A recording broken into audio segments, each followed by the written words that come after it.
नमस्ते साथीहरु, तपाईहरुलाई स्वागत गर्न चाहन्छु फेरि पनि सजिलो किचन च्यानलको अर्को स्पेशल वाला भिडियोमा।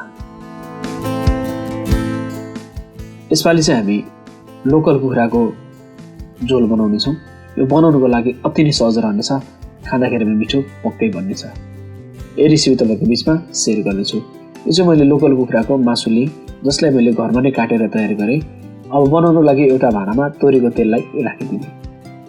तेल राम्ररी तातेपछि यसमा अब कुखुराको मासुलाई राखिदिने। यो लोकल कुखुरा चाहिँ घरमा काटेको हुनाले यसको सम्पूर्ण भागहरू एकै ठाउँमा यसरी लिएको छु। दामी भाले थियो, ठुलो खालको, र यसरी चलाउने। पहिला त मासुलाई राम्ररी फ्राई गरिदिनेछौँ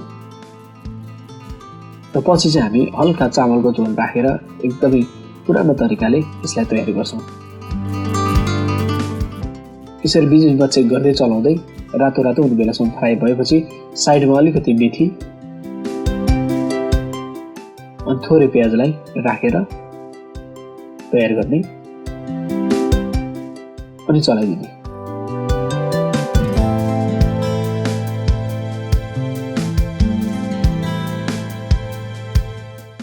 अब यो चाहिँ लेदो मसला मैले लिएको छु। यसमा चाहिँ जिरा, धनिया अनि अदुवा र लसुन रहेको छ। थोरै गरम मसला एकै ठाउँमा राखेर पिसेर तयार गरेको अनि बेसार राखिदिने। त्यसपछि नुनलाई राखेर राम्ररी मिलाएर चलाइदिने। लेदो मसला राखेर तयार गरेको यो लोकल कुखुराको झोल मासु एकदमै दामी रहने गर्दछ। अब चाहिँ मसलालाई राखिदिने अनि मसलाको पानीलाई पनि यसरी राखिदिने अनि चलाइदिने। एकदमै सिम्पल रहनेछ, तर खाँदाखेरिमा स्वाद चाहिँ कम्मलको पक्कै बन्नेछ।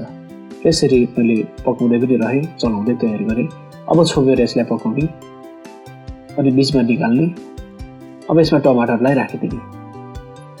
अब खुर्सानीको पेस्टलाई राखिदिने अनि चलाइदिने। खुर्सानीको पेस्ट भएन भने धुलो खुर्सानी राख्नु पनि सकिन्छ।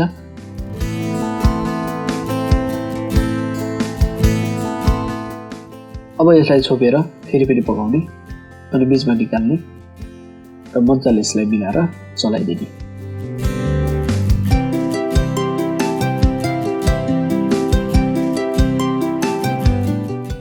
अब अलिकति पानी राख्ने, धेरै एकैचोटि पानी नराख्ने। पछि झोलको लागि चाहिँ अलि धेरै पानी पछि राख्नेछौँ। अब यसलाई छोपेर पकाउने अनि बिचमा निकालिदिने र यतिको मात्रामा भएपछि लगभग हाम्रो मासु चाहिँ पाक्न थालेको छ।